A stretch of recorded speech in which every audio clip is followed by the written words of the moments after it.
Yeah. I got cut. Oh, okay. So I was up there for like a month, just like rehearsing with the band. Like, I didn't get to meet the judges, but just like doing all of the filming, the interviews, and things like that. Oh, yeah.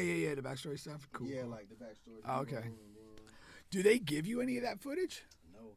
Our only footage I have is of me like performing on the rehearsal stage. Okay. So the actual voice stage, but then I just never got. Like they told me I could never use it because of contract. Oh, jeez.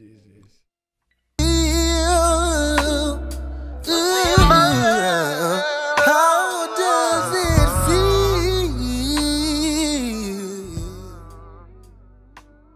I think the most common thing I said is, "What the fuck are you doing?" Like that was the most repeated phrase all year. Just looking at somebody like, "What the fuck are you doing?" Like, that's not what we practiced. That's not what we did. Well, that's not what we're here to do. Welcome back. You guys are back on the Bitch Podcast with Bubba and Pink, home of sports, music, and mayhem. We're available on all podcast streaming platforms, including here on YouTube. Please like, share, subscribe, all of that good stuff. That was Kel Beezy. All right, what they call those covers, right? Covers. Yes, sir. That is on YouTube as well. Any other places that is on? Well, we tried to do put you it feel? out, but they wouldn't let us because it wasn't our song. So it's just on YouTube right now, man. I'm trying to working on putting it on, other platforms as well, but they blocking me right now. They hating a little bit, so But of course, you have other music up. Of course, music absolutely, on absolutely. all platforms. Yes. As Kel under Kel Beezy, correct? Absolutely. That's all platforms. All right. Yes, And of course, we're going to get into a lot of what Kel Beezy has going on. All right, along with some other stuff. Hold on 1 minute. There we go. I catch that early. Okay, that little feedback. And then along with Kel Beezy and what he has going on and his career and journey, we're going to be talking about some other sports, music, and entertainment here. Miami Hurricanes, they feel a little of what Florida State felt last year. We'll get into that. Okay. And we also have some Deion Sanders news. He kind of was dodging his ex-wife, and we'll get into some other college football stuff as well. I'm surprised he could pivot and turn with that half foot. Literally, right? Yeah, that was a pretty fast turn. I'm not gonna lie. And we get into some NBA stuff. A lot of good stuff to talk about today, man. Starting off here, I want you guys to get in the car with me and ride for a couple of minutes here, if you don't mind. Okay, yeah, come on, let's go. You driving drunk for us? All right, so listen, man, we love Deion on this channel. We love Deion Sanders on this channel, what he's doing over at Colorado, and he's one of the best coaches in college football this year, actually, man, turning around that Colorado team, okay, and all of that good stuff. I want to pose a rhetorical question to you, so I don't want you to answer right now. I just want to pose a rhetorical question to you. What has Deion Sanders done at Colorado that he could not have done at Jackson State? Okay? We are closing out year 2 at Colorado. He spent 2 years at Jackson State. Now, we went a little viral on my clip when I was, banging and everything, talking about HBCU football and Deion and all these guys and leaving and stuff like that. And some of the main comments that I got from all of these people across the world, and appreciate you guys, but some of the main comments that I had was, HBCUs, they lack the resources, and that is a big reason why he's leaving Jackson State to go to Colorado, because he can get bigger and better recruits. If he's doing this at Jackson State, imagine what he could do at a big college, at a big school at Colorado. He's going to get all of these top guys in, not just a couple. Okay, that's one. Okay, number 2, another thing I heard was, he can't win the national championship at an HBCU, which is technically true. The big national championship. Might I add, though, he didn't win the national championship at the HBCU level either. But never mind that, because we're pro Deion here. Okay, he can't win the national championship at Jackson State. That's another reason why he's leaving Colorado. And then of course another main thing is the get the bag crew, which hey, I respect it. And honestly, I love Pink, but if whatever Fox Radio offered me whatever, $3 million to go do a podcast over there, I'm gonna throw up the deuces. I understand. So I do understand all of that stuff. But let me just go through those main 3 things there, because at the time they made a lot of sense. I didn't have a lot of pushback on it, but we've had 2 years. We now can see what has happened. Number one, a bigger college, more resources to get bigger and better and more recruits, okay? Now, he spent 2 years here. He's going into year 3, okay? We have the early signing day, the first signing day. We understand that now. Colorado has, it changes from site to site, but roughly the 37th best signing day class. Not too shabby, but it's Deion and going in year 3. What are we doing here? Yeah. All right, and at Jackson State, he was able to get the number 1 overall player in the world to come there. This year, going into year 3, I'm not even comparing the first year at Colorado. I'm comparing him going into year 3. He got the 37th, and some sites have him at 40 ranked player overall. Who's this? That's the quarterback that he flipped. He just got him 2 days ago. Julian? Yeah, Julian. Okay, so that's the highest recruit that he has coming in this year, ranked anywhere from 37th to 40th. Jackson State, he had number 1. Okay, now number 1 player. Well, you had something you want to? Yeah, I want to address that. I mean, obviously, you got the number 1 player. He had Travis. He had Shadur at Jackson State. Yes. Shiloh.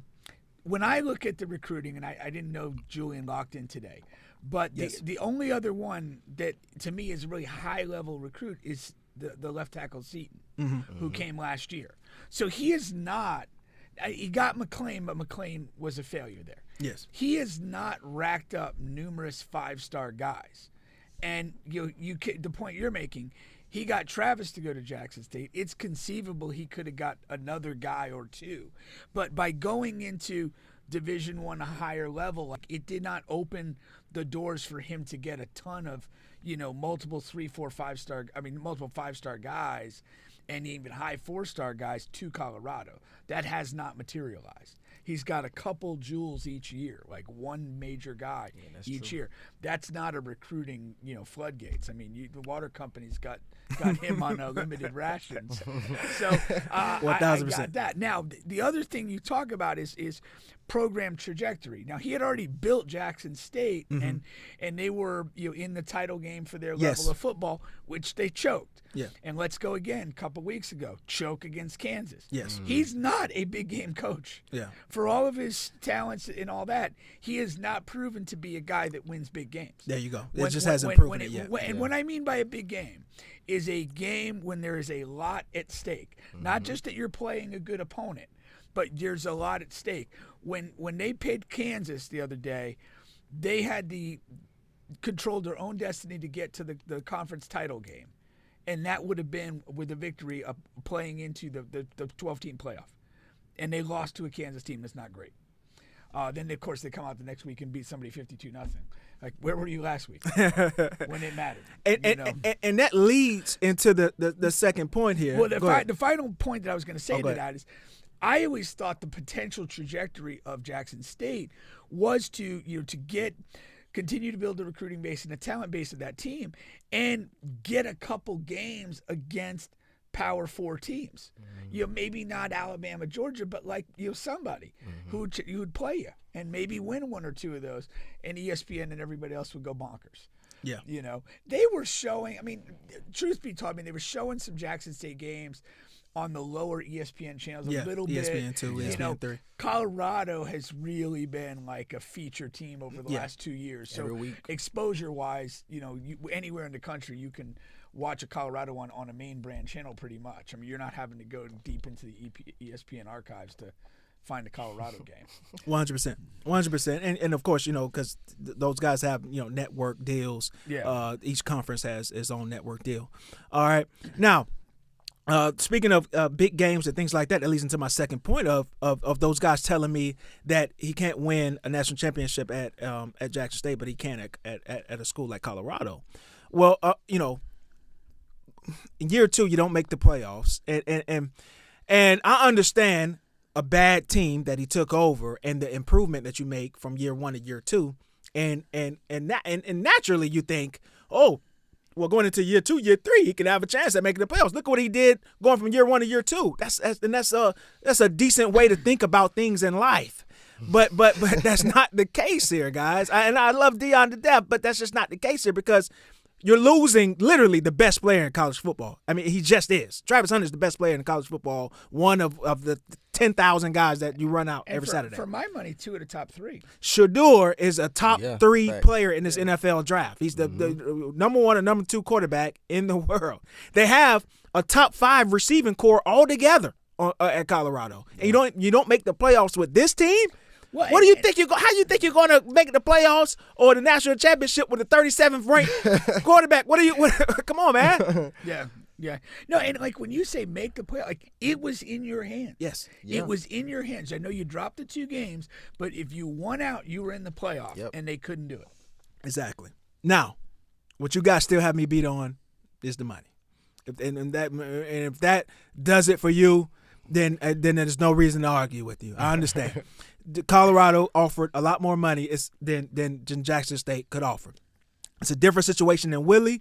Willie at FAMU, they did, pull together the pennies to offer him the same offer that Duke had offered him. Mm-hmm. Jackson State couldn't get to $5 million a year that Colorado offered him. Yeah. But, what does it really mean to you? What does the HBCU culture really mean to you? Because, again, I go back and I say, he's arguably the greatest football player to ever live.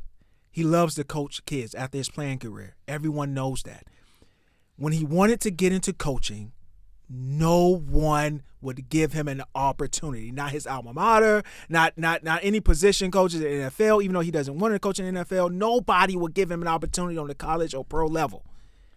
But 3 HBCU schools would, and he chose Jackson State. Okay? What does HBCU culture mean to you? What does, where I'm from, that means something, man. When nobody is fooling with you and this one thing does. Think about, I thought about this morning, right? Okay, Kel, if you want a girlfriend really bad, Okay. all right, you really want a girlfriend, that's your thing. That's you a relationship guy. Some people would get the bad guy, you'll get the girlfriend. Yeah, you'll get the girlfriend guy. You're going to eventually be a get the headache guy. No girls are feeling you. You go to all of these different clubs, all these different parties. You go to church. None of these girls are messing with you, man. But there's that one real big girl. She's pretty, though, but she's big as a house, man. She's the only one that'll take you in, that'll give you what you're looking for, that'll give you that relationship. You get with her. You understand? Mm-hmm. And you get her on this weight plan, this weight loss plan. She's, Ozempic. You're making her better, and she's making you better. You know what I mean? She's losing weight. She's looking prettier by the day. Hopefully, you're making her wetter, and not just better. She improving your stock because now other women see you like, oh, this is Kel. Yeah, look at Kel. He's treating her well. Look how he can treat me. She's glowing in his presence. She's glowing in his presence. Now, you come across a Chloe Bailey or Reginae, Lil Wayne daughter. You come across one of them and they feeling you now. Now, listen, no man can blame you if you want to leave. Leave her for Lil Wayne daughter or Chloe or whatever. He can't blame you, but who gave you an opportunity? Who helped you become a better man out here in this dating world? I get what you said. Now, who knows? Maybe you can. This big girl has already made improvements. She already looks way better. Give it another year, you might can get her to that level. Who knows? Right. Maybe. Maybe. That's a strong maybe, though. Strong maybe. The other thing they say is, if you leave a place better than when you arrived, you've done a good thing. Yeah. Hey, man, I can't argue with any of that, but that's just where my mind is at, man. And now, before we leave this topic here. What is if Deion? We didn't think that Deion. I still don't believe. I don't know what you think. I still don't believe Deion comes back next year. No, I think it's doubtful. But all the tea leaves is that he will. What is the expectation for Deion next year? If he stays, it's to build a consistently contending team. There's no other reason to stay. I mean, there's nothing else. Like if you say, hey, I coached my sons and Travis through college. We did some cool things. We were at an HBCU. We stepped up to Colorado. We had success there, and you walk away from it having done what you wanted to do. The only reason to stay would be to build something of substance. Would it be playoffs or bust next year? Yeah, Absolutely. yeah. Mm-hmm. What you're not growing if you're not moving forward. Right. So that's the thing. And if he didn't do it this year, I don't know how he gonna do it next year. Well, but that's the thing. I mean, and again, that's part of the reason why. Like another reason it's unattractive to stay. Yeah. Right. Because it's like, okay, I've pushed, this to this level, and I know I'm not going to be at the same level next year. So now I got to take a step back, try and rebuild to get to where I already was. Like, I don't know. It just seems like on so many levels, like the connection he has to his son. His son's going to be in the NFL next year, whether he wants to be a part of that or not. And him, being at Colorado. Yeah, and what's that going to look like? Is it the coach Colorado game on Saturday, and Sunday he's wherever Shedeur is playing at the game, and then you're back to, I mean, like, yeah, you can do it, but like again, if you're doing that and your Colorado team's not rolling, Yep. they're going to be all over you. Yeah. Like, you're not focused on this, but you should have been breaking down film or, doing whatever with the guys. I mean, whatever you do, whatever particularity you have in your craft, if you're successful, it's going to be attributed, that's why. But if you're not successful, that's what they're going to murder you for. Yeah. It's a tough life. Yeah. It's a tough life. I think he kind of put his foot in his mouth too, man, or his toes, or whatever. A couple toes. Nah, cause he said like, I ain't going nowhere. This is where I want to be. But it's like, bro, I think if he stays, I think it's because he has to, honestly. And I think only reason that I would say he has to is because he's already said so much, But he kind of gave that vibe at Jackson that he was in it for the long haul. He wanted to elevate He definitely HBCU did. football, and I mean, he seemed to do some things in that direction. 100%. And to his credit. But I mean, I just think that's that's kind of who he is. He's gonna be who he is in that moment, and I just don't expect the moment to last. I think there's going to be a sobering thing at the end when he's kind of like, all right, my boys are going to be in the league, and I'm going to be here with the 37th best quarterback in the world. Do you buy the bigger college, the Florida State or Alabama? If you want to do something. If you do want to win titles and contend, you're probably better served at one of those other schools. But Deion is an outlier because he's going to generate interest and potentially money in any situation that he is because he's who he is. Yep. And so I don't think he necessarily has to do that, but it would be like a jump up. But for the very reason you said earlier at the beginning of that, he wanted to coach. He, at the college level, he was talking to Willie Taggart and trying to maybe get in there. And it didn't work out. And I also think that Kendall Briles said something negative about Shedeur when he was on campus. And he's really, I mean, it's strong to say anti-Florida State since, but that relationship's broken. I don't think there's a scenario where he comes back to Florida State. Oh, wow. Because of Okay, that. I didn't know I that. just Yeah, think yeah, that, I wasn't aware I of that. don't Yeah, know me the neither. inside of it, but that's why I think he went hard for Travis when he did. That's how, why, I mean, he's never really said anything. No. Compliment. He don't really talk about Florida State. No. Oh, Travis was committed to Florida State. wasn't he? Yeah. For like 2 years. For a long time. 2 years. Yeah, okay. And so, that relationship's done. There's people in the fan base that dream it might come, but it's not. Yeah. It's not. Yeah. All right. Yeah, but that's interesting. Now, to another fan base here that is on edge, you have the Miami Hurricanes here now. Now, listen, man. Miami Hurricanes are, they come out. The committee comes out, and they come out with the 12, right? And Alabama is in 12th, and that's kind of the argument that everyone is making. Like, Miami should be in over Alabama, and of course, Alabama takes the bad loss to Oklahoma and things like that, and then you have everyone up. Not just Miami. This is in a way not on the same scale But this is kind of what happened last year. I mean, Saban's not there, but that committee's so desperate to suck a dick, they'll suck it. I mean, Alabama's a goddamn glory hole right now. No, seriously. There's a dick in the hole, and they're going to suck it. No doubt. Like, because if you look close, you have like South Carolina. I know they beat South Carolina, but South Carolina is the hottest team in the SEC that's not Texas right now. They've won their last 5-6 games, couple ranked teams. They have the same record, but they're playing better right now. They're the hotter team. And then Ole Miss beats Alabama in all the metrics.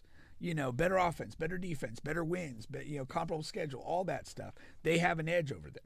So the committee is making, and that doesn't even address 2-loss Miami versus 3-loss Alabama. It does not address that.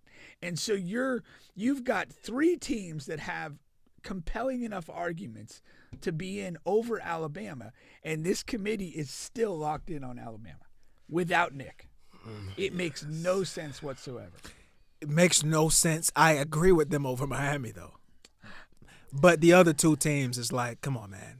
And also, I just don't think Alabama deserves to be in a playoff. I don't. That's what I'm of saying. any amount. And we have multiple options to put in front of them. But I don't think Miami deserves to be in the playoffs I don't either. either, though. Yeah, I don't. We knew they were frauds all year. We were saying It it. was only a matter of time. I said it in the offseason. I think Mario Cristobal is one of the worst coaches in the country.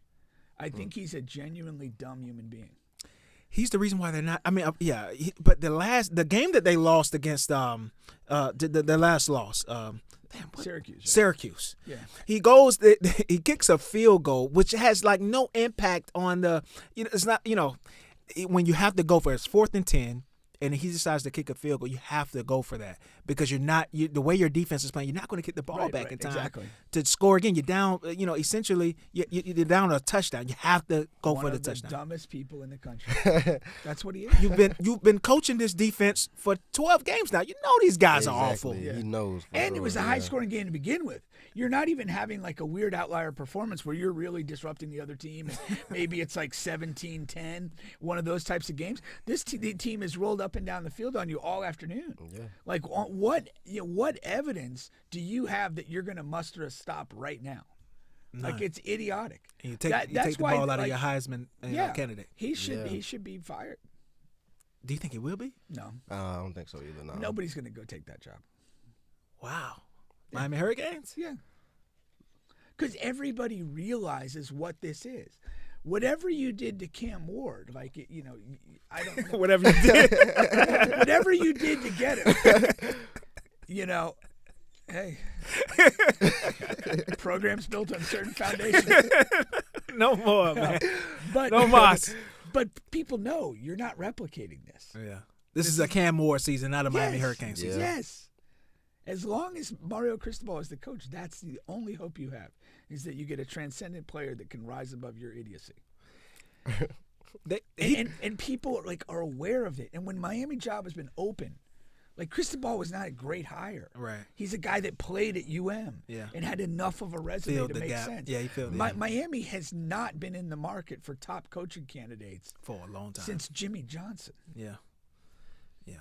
Now I wish everything upon him that's been going on that's going to happen because I really hate that comment he made mid-season about Florida State and Florida. Oh, the trajectory. Everyone can see the trajectory of the programs that we're on over the other schools in Florida. Everyone can see your IQ too. You show it every Saturday afternoon. You fucking retard. Oh my God. Oh man. I hope they don't kick us off this thing. I would what I would do if even if I was a Miami fan, like I would do some sort of like graphic and like when the T bus pulls up and it would be a short yellow bus.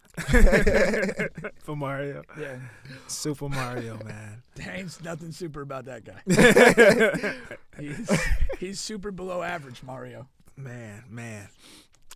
We flipped their highest defensive player 2 days ago, the safety. So that's I like that the Gators did. Now, you Gators fan? I forgot. Okay. Yeah, big Gators guy. Does the Miami Hurricane fans have the right to feel the same spurn that Florida State that you guys felt last season? No. How is it different? Nobody in the No. history of college football. Seriously. Nobody in the history of college football has that. Undefeated 13-0, big conference champion, and you're shunned for not one but two defeated teams. That's unprecedented. I mean, here's the thing, like, no matter where if you draw the line at 4, if you draw it at 12, there's always going to be teams that are inside out that don't make it. Always. But the reality now at 12, the debate we're having is teams that lost 2 games and teams that lost 3 games. Like, you fuck shit up for yourself. Yeah. Like, nobody did this to you but you. And, if you're in this position. And that's the injustice of what happened last year is that, no matter what you want to say, Texas showed up on a Saturday and lost a game, and Alabama showed up on a Saturday and lost a game. You had a blemish. You had a reason not to be there. And that was it. So that made no sense at all. Yeah. And if you're just going to one loss teams, I would have taken last year's Georgia team over either one of those. Yeah. I think last year's Georgia team walks to the title. I was gonna say, yeah. Yeah. If that's the game you're playing, right. Yeah, if you're saying, well, who is the best team to be in this little 4-person tournament? If that's the game you're playing. Yeah. Yeah. So what they did, those committee members deserve no forgiveness for anything, and that was just unprecedented bunch of bullshit. Yeah. And it's not comparable to anybody feeling screwed. Alabama lost 3 games. Miami lost 2 games. The other teams, I guess it's South Carolina. Yeah. And mentioned Ole Miss. Ole Miss. They've all lost, minimum 2 games, 3 games. Like, nobody. I mean, in college football, when we had 2 BCS teams, and then when we had 4, there's not two lost teams with the argument to do anything but stay home. All right. Well, Miami Hurricane fans, you guys just, I mean, but this is hope for the best next year. Interesting thing that this 12-team format is going to do is, are we going to have a 2 or 3 loss team make a run and win the thing? That's a good question. That's going to be the interesting element of this. Otherwise, if we get just a bunch of bad games up to a title game, we haven't done much. Yeah. For the sport or whatever. Exactly. Yeah. Definitely keep an eye on that. All right, now you guys are still on the bench podcast with Bubba and Pink, home of sports, music, and mayhem. We're available on all podcast streaming platforms, including here on YouTube. Please like, share, subscribe, all of that good stuff. Now, we do have Kel Beezy in the house. What's going on, Kel? What's going on, man? All right. Second visit on the show? Yeah, yes, man. Sir. Yes, sir. He's racking the visits up. Got a long way to go before we got a long way to go before you catch black. Yeah, he does, man. Now you have a EP coming out. Did I catch? Sir. That's the 6th. So what is that? Friday at midnight. Friday at midnight. Technically Thursday night, but yeah. Bringing back the what was that 94.5 like the late night R&B session they would call the Quiet Storm. Bringing back the Quiet Storm vibes. Quiet Storm produced a lot of kids. Is that what you're planning to do with this EP? I mean, if it happens, it happens, But I'm just putting out good music. Yeah, as the singer though. I mean, not for your own. Yeah, for sure. Yeah, that's the goal. That's a feather in the cap, man. Yeah, you get some people out there. Hey. Yeah, for sure. Who's known for that?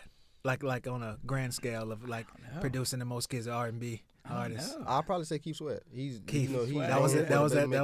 Yeah. Keith was a bad boy. For sure. It's like Keith in concert in Tallahassee. How was it? It was good. Yeah. I heard he was good, performer. So yeah. Yeah, he was good. Yeah, for sure. Now, what can we expect from this album? We played a cover of Top. A lot of people always they laud your vocals and things like that. What can we expect out of this EP? Man, I think I was in a bit of a different bag in this EP, man. My first EP, which came out in 2021, So Many Feelings, the EP was like more so trying to capture like an industry sound. And I think I executed that, but also I think I was also a little bit too gung-ho on trying to capture a mainstream industry sound, and I kind of lost sight of the stuff that I grew up on, the stuff that really made me like the artist who I am. So I think you can count on R&B to be just me getting in touch with those roots that I grew up in, man. Like some of those gospel roots. I mean, it's not a gospel song on here, but it's just like some of those. Thank goodness. Yeah, right.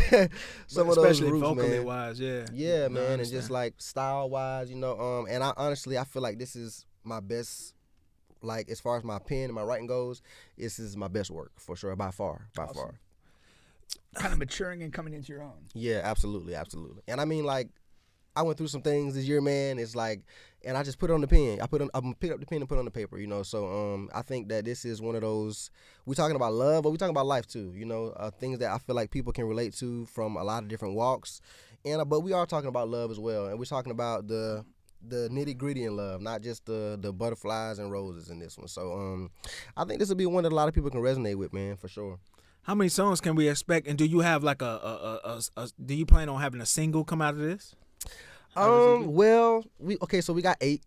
8 on the EP, man. I think it was hard for me to pick one that I felt like was gonna stand out because like I got one that I felt like could have been, you know, like that radio hit, but I also got one that's like the words of it is gonna make people feel or relate to it so much that like this might be the one that, you know. So I'm honestly just kind of trying to play it by ear and see which one people gravitate to the most, and then we'll see. We'll go from there, you know. I think that's always the best way to go, man. Yeah, Let the for people sure. choose your single. Yeah. Facts. You know, because a lot of times people, you know, artists will choose a record and put their money and effort into it, and that's not the one people really like. Right. Yeah. No, that is interesting. For real. Yeah, it's interesting.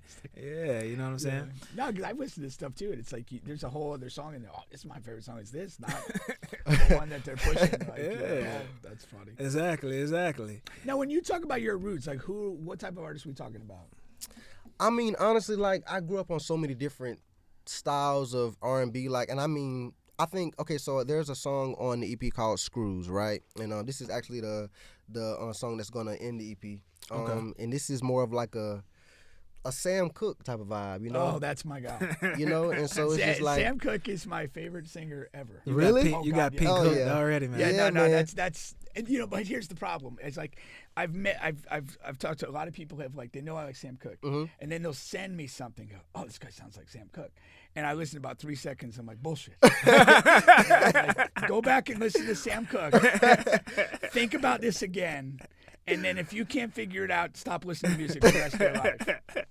Now you're not saying you sound like Sam Cooke. You're saying the Sam Cooke vibes. That's the yeah, difference. I don't want you to be mad at me, coach. But yeah, it's more of that vibe, like that style of R&B. You know? I like it. Yeah. Yeah, man. I'm honestly really excited about that one. That's probably, I'm not gonna say that's my favorite one, but that's up there. You know, because I have each song on this project holds a special place in my heart because I wrote it during a specific time, you know. And so but this is one of those ones that's like I feel like whether you've been in a relationship or not, you're gonna Relate feel to it in this some one. way. Yeah, You you're feel gonna it. feel Yeah, this yeah. one for sure. You ever had a song written for you? No. No. You've everything you've recorded, like it wasn't just an intentional cover, was done by yourself. Oh yeah, absolutely. Okay. I've written everything that I have put out up until this point. Okay. Now, in terms of you got 8 songs for the EP, are there songs that you'd recorded that just you decided to not just put on the EP? Yeah, there are a couple of Okay. songs, man. Honestly, like it's crazy because a couple of the songs that are on this EP, probably like 3 or 4, those were probably done within the last 2-3 months. Okay. 'Cause I had a set list that I wanted to put out for the EP, but like I say, I kind of experienced some things over the last couple of months, man, and I'm just like, you know what? After I like heard the product of what came out of that creation, it's like, you know what? I feel like people need to hear these. You know what I'm saying? I feel like I need to see this side of me as well because, you know, it's different, man, and I like the fact that it's showing that I can talk about more than just love and, you know, the sex and the good stuff about, you know, relationships and or life period. So Yeah. yeah, man, this is one of those ones that I think that like I say, different people from different walks of life is going to be able to relate to this one, I think, for sure. That's good. But I would also think that a lot of the writing, a lot of things you're talking about becomes a product of of growing and maturing and just seeing more life than the first time we Absolutely. had you on the show. Absolutely. Yeah. That growth. No, Yeah, that's what's up for sure. Now, one thing I wanted to talk about with you is Wait, before that. Oh, go ahead. If you were to do, if you were to do a Sam Cooke cover, if you have already, what would be your go-to Sam Cooke? Oh, cover? Change Gonna Come. Oh, Absolutely. yes. For sure. That's like a no-brainer. Yeah. Oh, yes. You know what? I was watching one of the singing shows one time, and a guy did "Change Gonna Come," but he smiled the whole time he sang the song.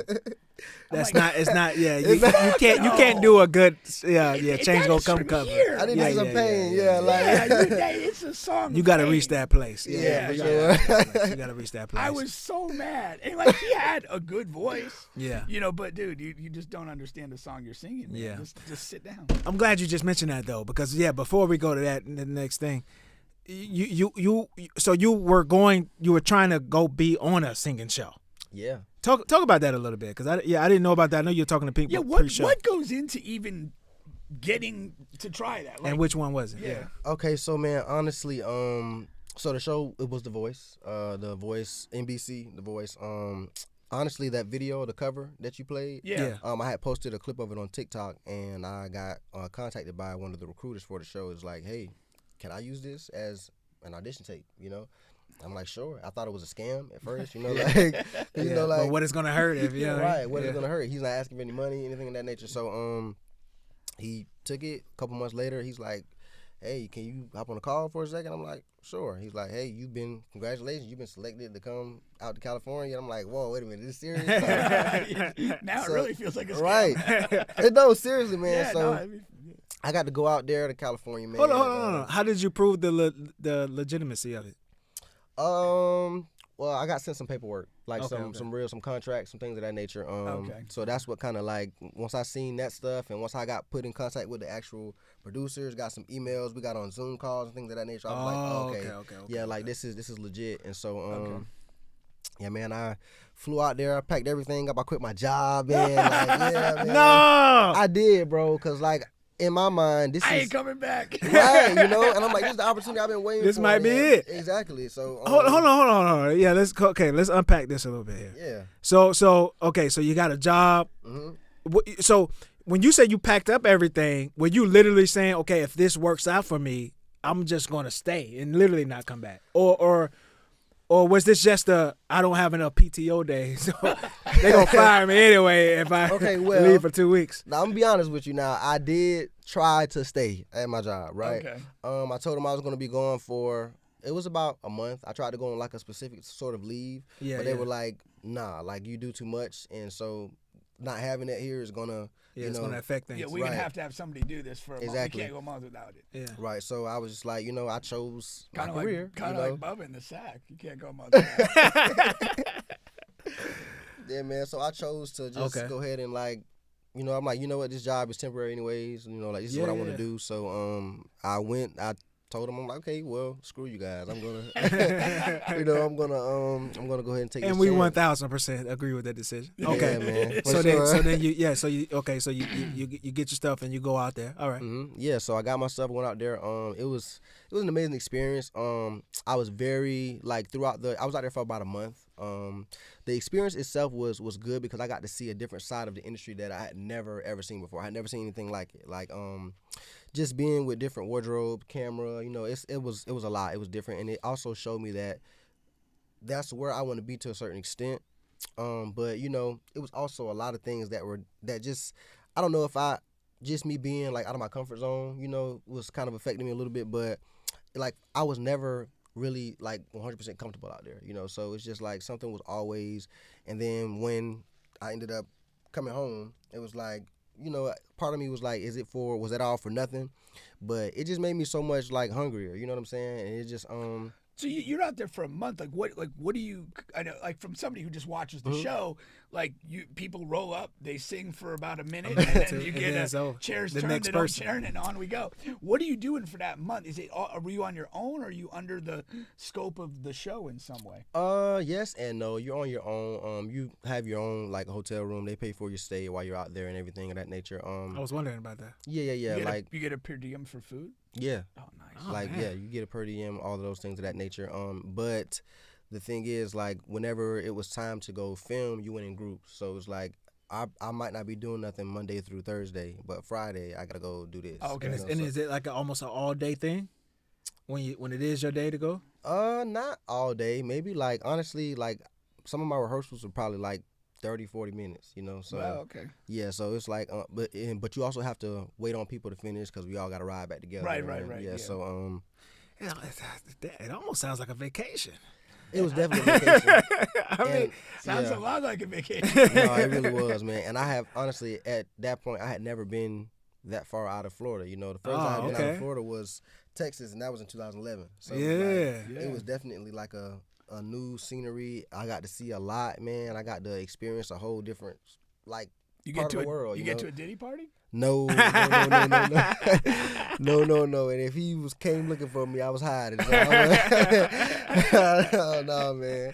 No Diddy parties. man, that's what's up. Now let's get to the part. So you how many times did you get to go up in front of them and sing? And what song did you choose? And what ultimately ended up happening? So I didn't like choose my exact song. I got to choose from like I had to choose like 1 through 15 with songs. They gave me like a list like 1,000 songs. So I chose 1 through 15 and which ones that I would feel more comfortable doing. And then they chose out of those 15 which song that I would do. So really? yeah, they chose that song. Okay. So when it came down to, I didn't get to perform in front of the judges. I did not. I got to do like the rehearsal, but I got cut like the day before blind auditions, which is what you. That's when you see on TV with the people. Yeah, and they turn the chairs or whatever like that. I got cut like the day before that, and so I mean, like, it was, after that, it was like a quick process. Like, I got cut like 8 at night, and 4 a.m. in the morning, I was back on the plane. Damn. Get this guy out of town. Right. What Yeah, are man. they kind of like that? The whole month that you're there, are they kind of cutting people along the way, or is everybody locked into a certain point, and then the cuts begin rapidly? I don't think they were cutting people throughout the entire month, but there were like different rounds of cuts. You know what I'm saying? So and it was random too, so it's not like I could take it, personal or anything like that. But I don't know, because I'm thinking now, I wonder, like, from the producer standpoint, because we always see people who go up there who can't sing at all, and it's almost like a joke, a comedic thing. Yeah, for sure. And I didn't know, like, they have these different round of cuts and all of that. For the record, I don't like that.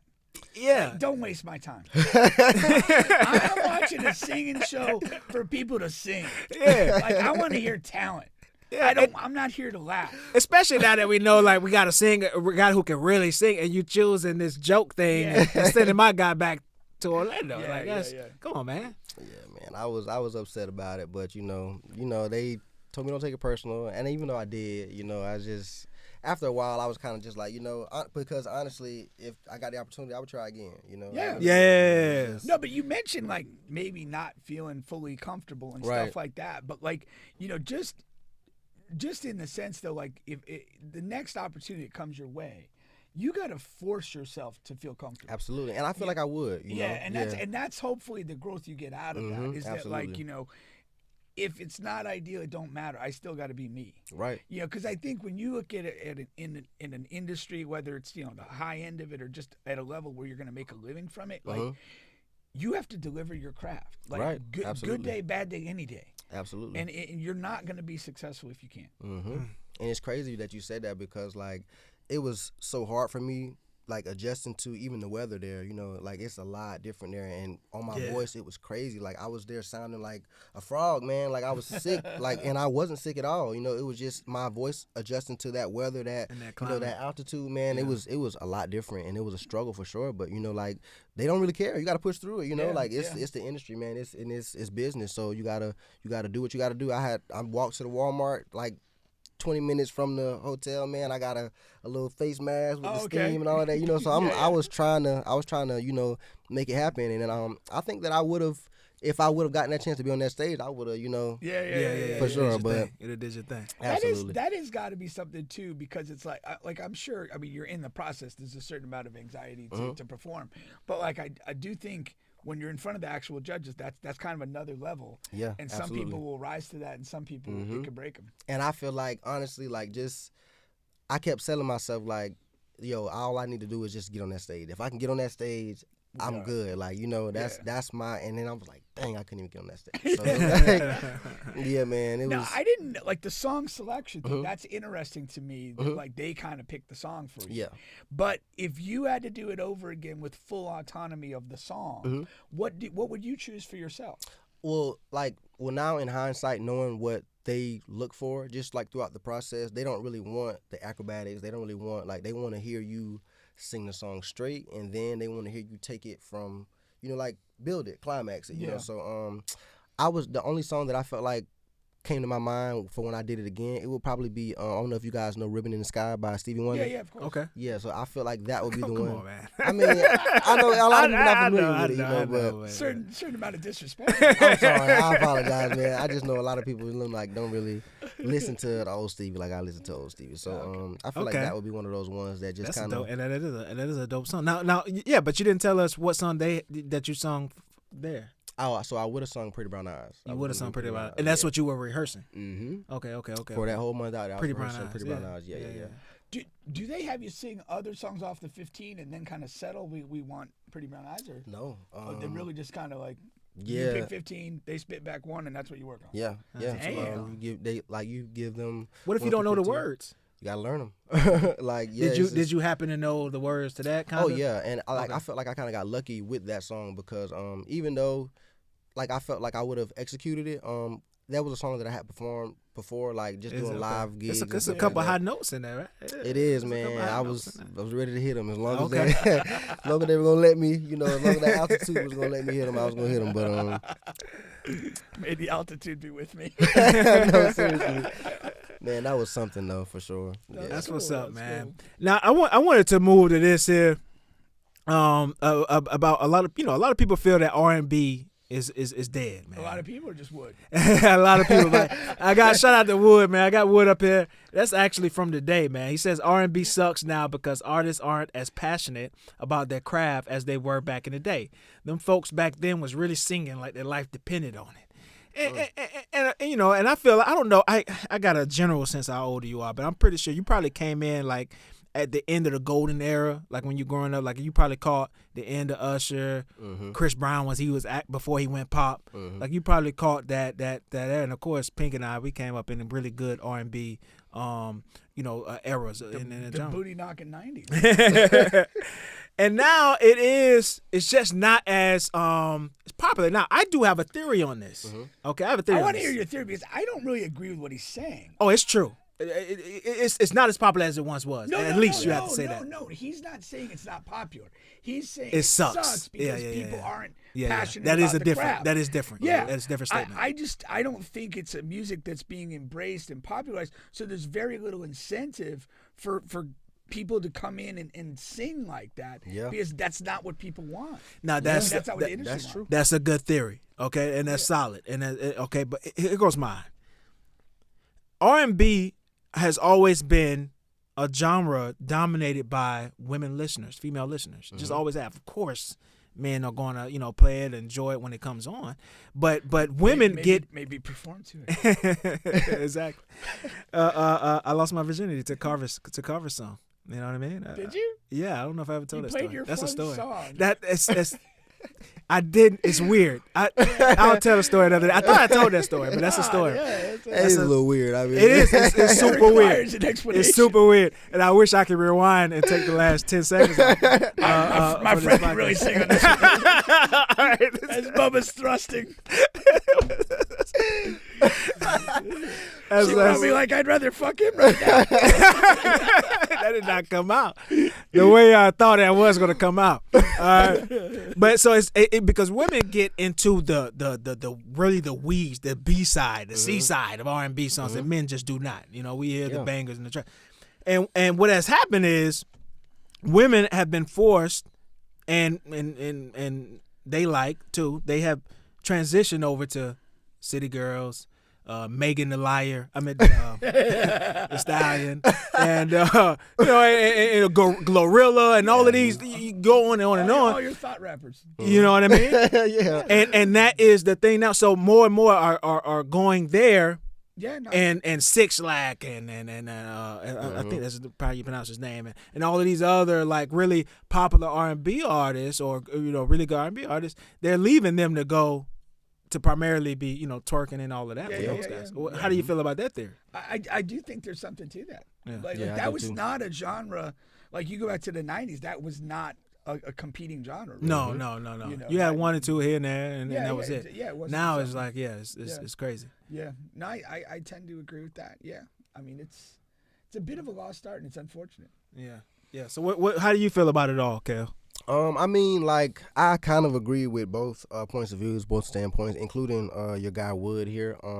Me personally, though, I agree that it's not what it used to be and it's not what it should be. But my take on it is that I feel like we're just missing, like, not just, but one of the main things that we're missing in R&B today is the soul. You know what I'm saying? Like, I feel like a lot of people, and honestly, I feel like one of the reasons that I still have that is because I grew up in church. You know what I'm saying? Like, and if you think about it, man, most of the R&B artists from back then, like the Tanks and the Usher, they grew up in church, man.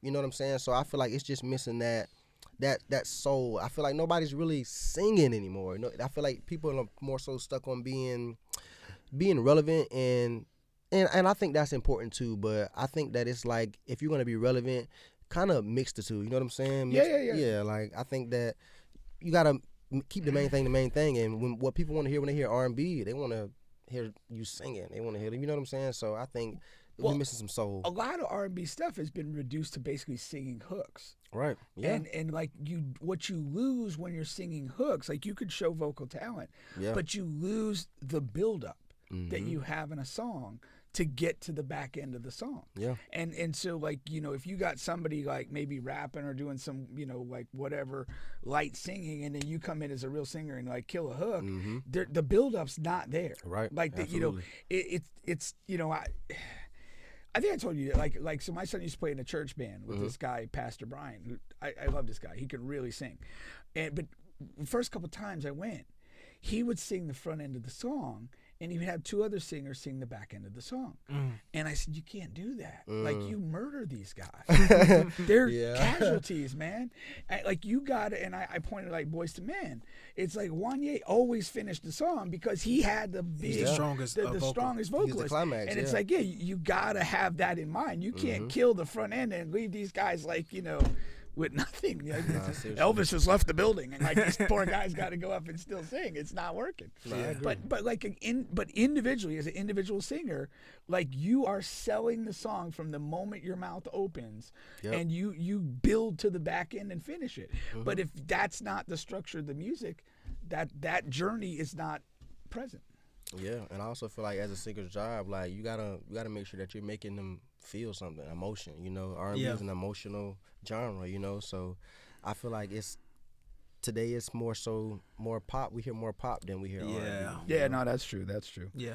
Now, like, cause again, going back to Sam Cooke, like he started with the Soul Stirrers, which was a gospel group, and when they would perform in the churches, like their goal, like they didn't have a good day if they didn't get at least a couple women just dancing and singing and losing their minds. Yeah. That's what the goal was. And if you put it that way, like it's completely different. Like you're actually trying to make people react to you. For sure. For sure. But I always think that there's a place for greatness. But but greatness is not common. But when somebody's really great, like people respond to it. I agree. No, I like that. I agree. Me too. It's also, and I don't agree with this as much. People think that some of the singers have become like rappers, and that's how you hear the rapper singers. But I don't think they're singers. Like for example, like a Rod Wave. Like he's not a singer. Oh, he's not a no, singer. no. I know he has singing songs. Yeah. But he's not a singer. So I don't think he's an R&B guy that left R&B and just went is in this lane. I don't think that's. I think he's that's a valid. limited talent guy who found a way to work. Right. Yeah. Absolutely. Absolutely. And a lot of people are like that. Yeah, they don't really have the great talent, but they just find a way. They create a sound and a vibe around what they do. They find their lane. That's what he is. He just found a lane. That it's it's good. Yeah. It's, you're not going to confuse him with Sam Cooke and Luther Vandross. That's what I'm saying. R. Kelly. Yeah, that's what I'm saying. And you're also not going to get like more out of that. You know what No, I'm saying? no. Like, What you see is what you get. Exactly. Yeah, what you Exactly. see is what you get. Not gonna get much different for sure. Yeah, yeah. All right. That was good stuff. I like that. That was good stuff. Really quick here, I want to get to our sponsor here, Royal13thebrand.com. Again, that is Royal13thebrand.com. Use promo code Bubba Pink. All right. You still and haven't be fresh at a upgraded discount. to the winter gear, man. I've been busy, man.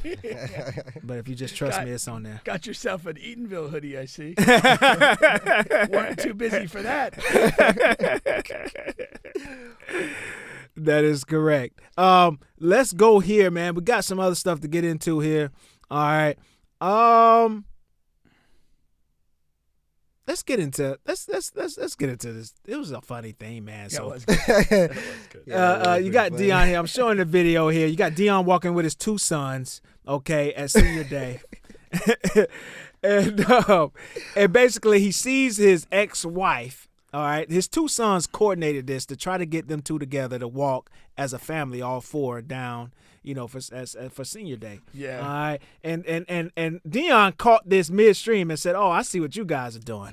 Well, there's another video with the audio. Yeah. They announce her on the PA system. Okay. Right as he's turning. Like, they're like, well, no, as they're walking, it's quarterback Shedeur Sanders and Shiloh Sanders. Yeah. And their midfield is their mother, Pilar Sanders, and then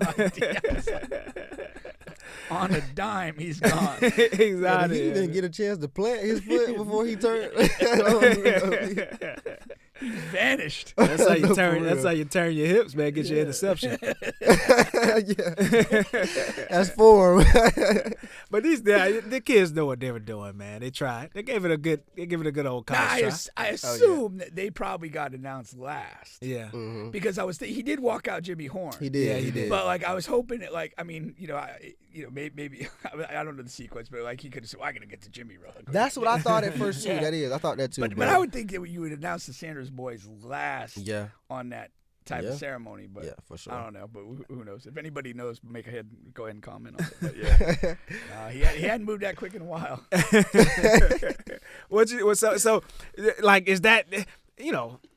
Is that something he should have, just went ahead and did? No, Just because walk with the I think ex-wife? I think he stood on business here. Yeah, because we don't know what she did, So, Yeah. We don't know what that man had to put up with, so. Facts. I was just mildly surprised because, and again, I know they had the reality show back in the day, and my understanding, I thought they'd been separated for a long time. I think, isn't he with Babyface's ex-wife or Something like that, yeah. Yeah. So I didn't think this was some fresh dynamic. So I was oh man, there's still some heat here. That's what surprised me because I just thought they'd been divorced or whatever they got going on for a long time. So I didn't think you'd have that kind of quick reaction. No, that's hilarious. That's definitely They hilarious. might But have yeah, reconciled, but hey, man. if that's how he felt, that's how he felt, man. That's cool. Yeah. You don't want to. You don't need to fake it for no. Yeah, don't fake it for the Don't fake camera. the Plus, Yeah, plus, if he and he probably knew, when your kids are setting you up. Yeah, for sure. He's probably too. He's like, I'm not going to give you two clowns the moment either. You're not forcing this on me. 100%. I'm Deion. 100%, man. That's hilarious. That All is, right. man. Now to one prominent figure and his sons to another with his son.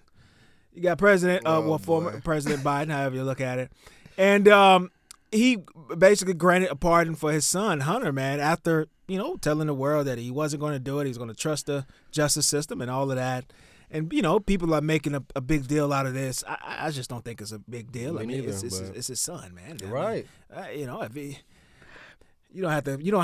It's not a big deal, but it is one of those things when you say something, Yeah. you should live to the word of what you're saying. Absolutely. Yeah. It's hypocrisy. You do this to yourself. Yeah. And we've talked a lot of times about don't say stuff you don't have to say. Nobody was pressuring him to say that. Nobody asked you to say And that. so that's yeah. the thing. You could have just, kept it kind of quiet, not made Yeah. any affirmative statements, let it play out, and then if you want to do the pardon, you do the pardon. But you're not. The biggest issue that anybody has with this is that it's a reversal. Mm-hmm. But if you never gave the one direction, you're not reversing. Yeah. Yeah. That's true. And that's the the thing. But it's all stupid. I mean, all the presidents they end up, pardoning various people and whatever. Yeah, and some of the people that they end up pardoning is due to some type of under the table relationship and things that like that, like Maybe on the table. maybe on the table. You know what I mean? You just never know. But yeah, I mean, just again, the lesson here is don't box yourself in with statements that you may reverse later. Just don't do it. Yeah. Just stay very vague on things until you know you want to stand on something. Right. And then live to that. Right. Yeah. I still think that the wildest partner of all time has to be Trump partnering Kodak Black. That has to be the wildest part. I know there are that's just a Trump dick riding movie. That's all that is. It is. That's all that is. And try to get the black vote for the next time around. Black people and dick rides. New category on Pornhub. But that's all he does. That's all it is. Yeah, But it's still really. like I don't it still respect was the thing nuts that to motherfucker think does about it. except for die. No, I'm not like, whatever. No, it's No, not. that It's was just wild, wild. though. That But was like it's random. obvious. It's though. random, It's random. not wild because it's calculated. That's what you got to realize. Yeah, It's yeah. now he did that for a very deliberate reason. But it's not like Kodak is some prominent figure in the black community. Right. That's That's true. what makes it wild It to me. resonates with a certain demographic Yeah, it does. No that he doubt. doesn't It does. other reach. The young black vote that he was targeting. Yeah. Whether it worked or not, I'm not sure. I didn't look at the numbers. Statistically, not really. Yeah. But that's what he. White probably people was still trying fucked us over, as they have for 2.5 centuries. to- Oh man. Oh man, yeah. But yeah, I just thought that was If interesting. you want to get let down, rely on white people. Oh man. Moving along here, got a couple crazy things here. All right, number one, OnlyFans. That's kind of been a main staple here on this show, talking about OnlyFans. 1.4 million American women. That's a huge number, man. 1.4 million American women on OnlyFans earn an average, they say, of just $151 per month, while the top creators make over $100,000, according to reports. Now they say only $151 a month, but like that's like income. That's income. Well, yeah, it is. But Like just the $151 is probably what I spent for lunch during. some of them, it's not all like sex, right? Some are just showing hands and toes, and they don't have to show anything sexual. And they get $150 just to show some toes. Why not eat for free? Every month. I'm saying that can go somewhere. That 150 can go. It can go somewhere, man. Yeah. I just hope the government's taxing these hoes. For the $100,000, I hope they're showing more than some toes, though. For the top earners, That better be all action, it better be all action, full speed. I don't even want any storylines for this. If you're getting paid, as soon as I click play, I need Straight to Pound Town. Straight to Pound Town. straight to Pound Town. Yeah, we're not. There's no foreplay. We ain't even using baby oil. 100,000. This one's gonna hurt. Yeah, I just Oh thought my that was gosh. crazy interesting. We're gonna do some earning today. We're gonna do some learning today, man. We're gonna do some real learning. Yeah, Oh but, my no, God, but you gotta man. think there's probably like a lot of accounts that like are not like getting updated. And Yeah, so, yeah, like, that too. Maybe the money just trickles in for that. I don't. Who knows? Yeah, because they're subscribers, so the Yeah. guys are probably like still paying. Because it's funny that And commercial. the way most subscriptions work too, like you subscribe to something, and then the chance of you ever remembering to unsubscribe. That's what I'm saying. is No, like- seriously. like, Yeah, that Robin Hood commercial ever with the new app talking about, and the guy was like, "Oh man, I only have 2 subscriptions." Then you look it up, and oh shit, you have 20. Yeah, But that's really how it goes, Oh, man. yeah. Seriously, Yeah. no, because you get like, there's stuff like you get like you forget like the password or how you get onto something, Yeah. and you're like, I don't even know how to get on there to stop this. Like, Nah, what's going seriously. on? Yeah. I get a $20 Apple receipt, and I don't know what it's from. What it's to from, this yeah, day. yeah. Every time it comes out, I have no clue what it's. Exactly. So Yeah. Oh man. What's going on with this? The next one says experts say 1 in 4 adults in the United States will likely stay single for their entire lives.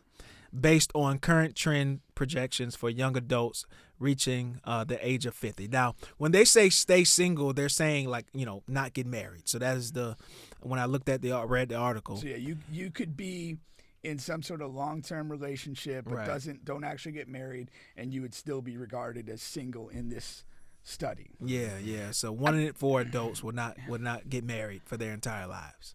I'm not surprised. I think it's a smart play. I'm not. Because, like, again, on a fundamental level, whether you like your partner or not, by getting legally married, the only thing that you're accomplishing is allowing the government to divide your relationship if it ends. That's all you're doing. You could love your partner the exact same way. Yeah. You could have the exact same type of sex. You can, have assets together and all that.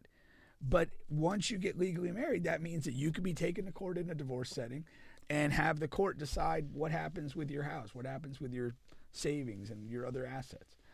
That is a good point. If you look at it, that doesn't make any sense to get married on that level. What's your take on marriage? Well, You don't want to say the wrong thing? No, I'm okay to speak on it, but I come from pastors. I'm a pastor's kid, you know what I'm saying? So what's always been preached to me is marriage and, Bible, doing it the right way. So, and honestly, I'm in a relationship right now, and it's like, that's what she wants, you know what I'm saying? And Don't they all? Yeah. right, exactly. So, She don't got to be to church to do that. but if me personally, if it came down to it, and I would do that, for The right person. for the right person, you know what I'm saying? And so, I don't knock anybody that's not getting married though, because like Pink said, like you get a divorce and then they living on the side of the road, they took you for everything you were. So, I definitely get the different points of views on it, man. But it's a sticky situation, man. Seriously, because I know people who are going through it married right now, and I know people who are happy married right now. So I kind of see it from both lenses, So yeah. No, it just, I think that younger generation people, I don't think there's going to be as like strongly indoctrinated to the concept of marriage, and they can make or take or leave that decision. And again, there's stuff like now, like you have couples out there that divide bills evenly and kind of even when they are married, it's like there's just different ideas of how to do things out there relationship wise that aren't always into the old traditional the traditional track. Yeah. And again, there's at the end of the day, it's probably, they're kind of connected, but like there's religious marriages and then there's like legal marriages. Yeah. People get married like at a courthouse or whatever to be married, and then there's other people that do it through like a church tradition and ceremony, and that's kind of where they're led to that place. So there's just different ways to approach it. And, you got to remember, there's also people that do it that stay in the country too. So that's another one. So yeah. No, for sure. Dude, I was at the sauna at the gym today, and there was 2 different people. They were talking that like they have, it sounds like mail order spouses, but they both are like going through immigration hell to get their better halves to the country. I was like, yeah. The one dude, like he'd said they'd spent over $34,000 on attorney's fees to whatever the immigration process is to get their partner stateside. Yeah. You know what's funny? When I was working at Rollins, I couldn't have been no more than 24, 23, 24, something like that, 24. And I got presented with one of those. Like somebody was proposing to you to do that. Yeah, to do that for it was basically my boss. My boss wanted to do it for his niece. Oh, okay. Right? To get her over here. I don't know if he was from Ecuador. I don't know where he was from. One of those countries, Central American countries. And it was like, yeah. And at the time, man, the money sounded so good because I'm broke as shit. I'm whatever, making $11 an hour, and it was like 7,000, man. I'll give you 7,000. Oh man, 7,000. Yeah, man. I'll marry whoever you want me to marry. You know what I mean? 7,000. And but then I started talking to my family and things like that, and they just, my mom was like 1,000% against it. And I'm like, yeah, $7,000. Like, oh, man, it takes me 6 months to save up $7,000. Okay, but how would that have worked though? Like if you would have done it, like, would you have had to just stay married to her forever?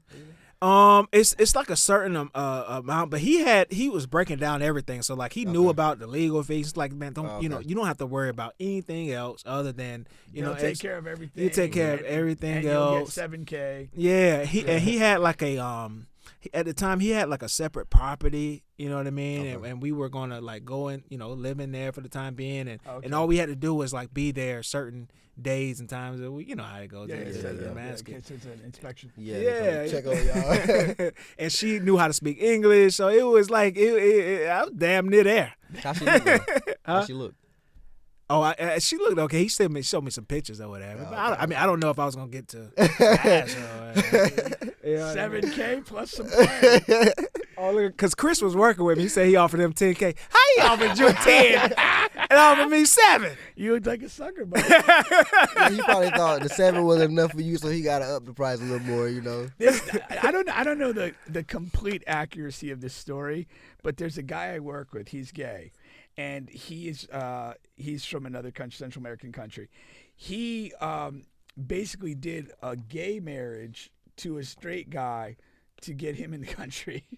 Oh man, that's deep. That's a little crazy. Now that's deep. They had to like interview together and kind of like sell. That's a little. There was. I need some racks on racks on racks for that. I don't know the number, but I need a couple zeros on that. And also, how do we have to prove that we married? Like, you know what I mean? What's the parameter? What's the bar? Yeah, like no. No physical touch here, my man. I thought that was great though. That's crazy. I ain't going to jail for that. The way he told the story was awesome though, because he's like, he's talking about his husband, and he waited to the very end to say that he wasn't gay. And he's like, and the funniest part is he's straight. Oh man, and then to my last one here, another crazy, interesting story here, man. Stephen A. Smith, man, is nearing a blockbuster $120 million ESPN contract extension. He's been fighting back and forth. Stephen A. looks like somebody's manly aunt right there. I'm not going to say the word that I was going to say because it might be a little controversial. So I'm not gonna... But, like, does he not? He does. He looks like... That's not a flattering picture. He looks like a auntie who likes girls but has kids. Likes girls but has kids. Probably one of his main pictures because he got the ice on. He's got, the heavy ice. Sports in the background. It's probably, he's been going back and forth with ESPN, even threatening to leave, start his own thing and all of that, because he wanted more than what's the guy that just came over to ESPN, the white guy, the former punter, Pat McAfee. Pat McAfee. Yeah, he was like, man, I need more than Pat. I've been here, I've been a staple, I've been this, been that, and now it looks like he's going to be nearing 120 M's. Damn. That's a lot of money. That's a lot of money. That's a lot of money for real. That's a lot of money. You're not a Stephen A. guy, are you? No. Yeah. Although, like, in the last 12 months, we've agreed on some things. Different takes he's had, I actually agreed with. So, I feel bad about it that I agreed with him, but it is what it is. That's a lot of money for a blowhard. Okay, but do you guys think that if he would have branched off and did his own thing, that he would be as successful as he's been with ESPN? That's the interesting thing. And it's that challenge of how different platforms work. Right. ESPN's ESPN. It's the biggest, the worldwide leader. But can you, if you kind of own everything, do better, doing it another way? Yeah. Or I guess maybe you look at Joe Rogan. Mm-hmm. And the type of deal he has, and I think it's a 9-figure deal, isn't it? Yeah. I mean, Joe is at the top of the space. Yeah, in the podcast. But maybe, if you're Stephen A., your leverage point is to maybe I go that direction of a Joe Rogan. Mm-hmm. Yeah. Because what other platform are you I don't think Fox and some of these other sports platforms are on the level of ESPN or would pay like that. Maybe I'm wrong. It depends. Fox has it. You know what I mean? They definitely have it. Like they offered Colin Cowherd a like a boatload more than ESPN was offering him, and that is because they were so dead as far as on the sports talk scene. Right. They needed a desperate voice to be relevant. and then if Stephen A becomes available, I'm sure they will find the money to offer him. But at the same time, like you said, it wouldn't be like Joe Rogan money. Like, and you would think in a free space, you could kind of write your own check, especially after you have established. ESPN established Stephen A. and that was a partnership. But now he is the biggest thing on that platform. And the energy he brings and how much he works, he's on every damn show they have. He's working every goddamn day at all the hours and time of the day. So you would think, but there has to be a reason why. And I think a reason why what though? That he wants to stay there and is not really looking to leave and branch out and do their own thing. Yeah. And it has to be because, like you said, they are the worldwide leader. He's going to be everywhere at all times. There's no risk. If I sign a deal with ESPN, $120 million guaranteed over a certain period of time, I get paid. Yeah. If I go the other route, I might do better, but I might not do well. Yeah, and I'm assuming more risk. Right. It's like, hey, whatever. And then if you're gonna do it, you got to do it while you're on top. Mm-hmm. You can't do it like Skip Bayless. Yeah, well, Skip Bayless is now doing it now, probably, but he's failing. And he may realize, and maybe to his credit, that he is in this window of time because ESPN lopped off a lot of personnel. Yeah. And when they did that, like he was kind of a last man standing, and it built him bigger. And again, he's in his 50s. This is like, again, if he were an athlete, this is probably his last big move, his last big contract. Yeah. Because if he kind of, milks it along for another couple of years and now he's like over 60 and then he's more like where Skip Bayless is and you may not have the juice anymore. Yeah. So, again, to take guaranteed money from an established thing that you're already comfortable in, that's not a bad situation. No. Now, again, if he were maybe younger, he may look at it and say, no, I'm going to go build my own thing. Right. Yeah. He might be ready to coast to the finish line. Nothing wrong with that. Yeah. Nothing wrong with that. A couple NBA notes here I thought was interesting as well, man. You got the Minnesota Timberwolves who have been on a seesaw, mostly down than up. All right. And, what this was, earlier this week or late last week, Ant was like, the teammates, they're not happy for each other, man. That's one of the things that's going on. I kind of called this before it happened. We both were down on this Timberwolves team. Yeah. But of course, you go into the season and you ride with your guys to see what happens. But what's your take on that? What you think about that? What he said? I think it's very real. I think you can see that in the performance, the way they play. Absolutely. And you remember, my big thing is like, does your team take airplane pictures? There ain't a lot of airplane pictures coming out of Minnesota. Yeah. No, because you look at all the teams that are rolling. Everyone's happy to take a picture. Everyone's, like, let's have fun. And you're not seeing that. There's clear, cleavages in this team. Ant's young. He's not the most mature guy. Conley's, old and savvy. Rudy's not. I don't think Rudy's a super fun guy. I don't think he is either. He's got his faults and his attributes as a basketball player, but, I don't know. And then the rest of those guys, I don't really have a good feel for them. Now, you take Dante DiVincenzo, like, there's no doubt he wasn't necessarily happy to arrive there. Right. Yeah. Yeah. And for better or worse, I think he's schizophrenic, but Towns has a big personality. And so, like, a lot of them. A lot of them, yeah. And so, like, again, now you got to fill that void. Guy's got 4 or 5 personalities. All we got back was Dante DiVincenzo. Personalities, 5 or 6 voices. Yeah. Oh yeah, you got a lot of voices. Yeah, but like that stuff. When you're on a team like that, you're around each other so much.